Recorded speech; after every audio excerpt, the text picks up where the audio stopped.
یا رب لک الحمد کما ینبغی لجلال وجهک وعظیم سلطانک بسم اللہ والصلاۃ والسلام علی رسول اللہ صلی اللہ علیہ وسلم۔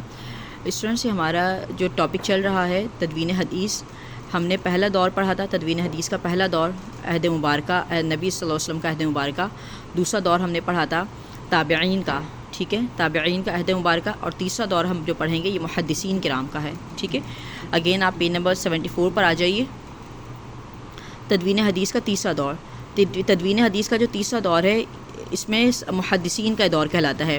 اس پر آپ ہیڈنگ بنائیے، پہلے مین ہیڈنگ آپ کی آ جائے گی تدوین حدیث کا تیسرا دور، پھر سب ہیڈنگ آپ بنائیں گے تدوین حدیث کے لیے محدثین کرام کی کوششیں۔ اگین ریپیٹ کر دوں، آپ کا اگر ایگزام میں یہ آپ کا نوٹ آتا ہے 10 مارکس کا ڈیٹیل نوٹ، تو پہلا تو آپ کا ٹاپک ہوگا تدوین حدیث نبی علیہ السلام کے عہد مبارکہ میں آپ کو دکھا دوں۔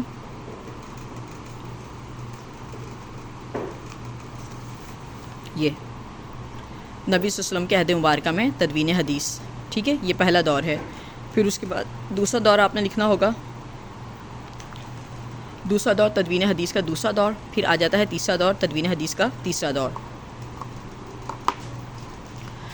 اچھا، پہلا دور نبی صلی اللہ علیہ وسلم کا عہد مبارکہ تھا، دوسرا دور تابعین کا تھا، تیسرا دور محدثین کا ہے۔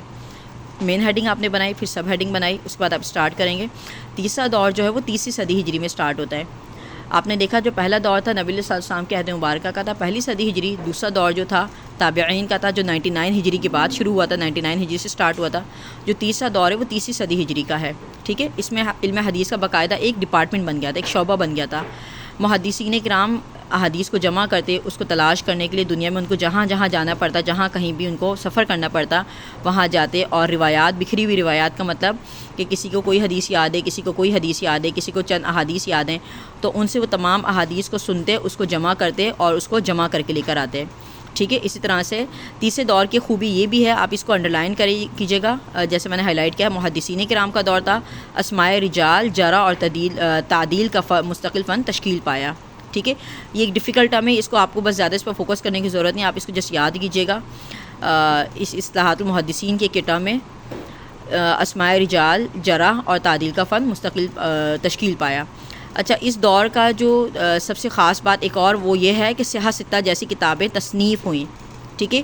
اس سے پہلے بھی احادیث کی اور کتابیں لکھی گئی تھیں، لیکن جو مستند اور سب سے یوں کہہ لیں کہ تمام علماء کرام کا، ہر مسلک کے ہر شعبے کے علماء کرام کا جو اس پر اتفاق ہے وہ سیاہ ستہ کتاب ہے، اور سیاہ ستہ عالم دنیا کا، اسلامی دنیا کا ایک بہت بڑا کارنامہ ہے، ٹھیک ہے۔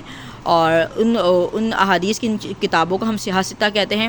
اچھا، یہاں پہ سیاہ ستہ کے ہم معنی مفہوم دیکھ لیں کہ کیا ہے۔ سیاہ کے مطلب ہے صحیح احادیث، اور ستہ کا مطلب ہے 6، ٹھیک ہے۔ تو تیسرا دور جو تھا حدیث کی تدوین کا، اس کی خاص بات یہ ہے کہ اس دور میں اسماء رجال، جرح و تعدیل کا فن مستقل فن تشکیل پایا تھا، اور سیاہ ستہ جیسی کتابیں تصنیف کی گئی تھیں۔ اچھا، اسی کے ساتھ اس ویڈیو میں ایڈ کر دیتی ہوں سیاہ ستہ کو بھی۔ سیاہ ستہ کا مطلب سیاہ کا مطلب صحیح کتابیں، اور ستہ کا مطلب 6 ہیں، اور یہاں پر اب آپ کو سیاہ ستہ کتابوں کے نام دیے ہیں، ساتھ میں ان کے مصنفین کے نام دیے ہیں، ولادت ان کی اور ان کی وفات، یہاں تک اس کو کرتے ہیں ان کی سیاہ ستہ کتابوں میں جو پہلی جو 2 کتابیں آتی ہیں وہ ہے صحیح بخاری، اور دوسری کتاب ہے صحیح مسلم۔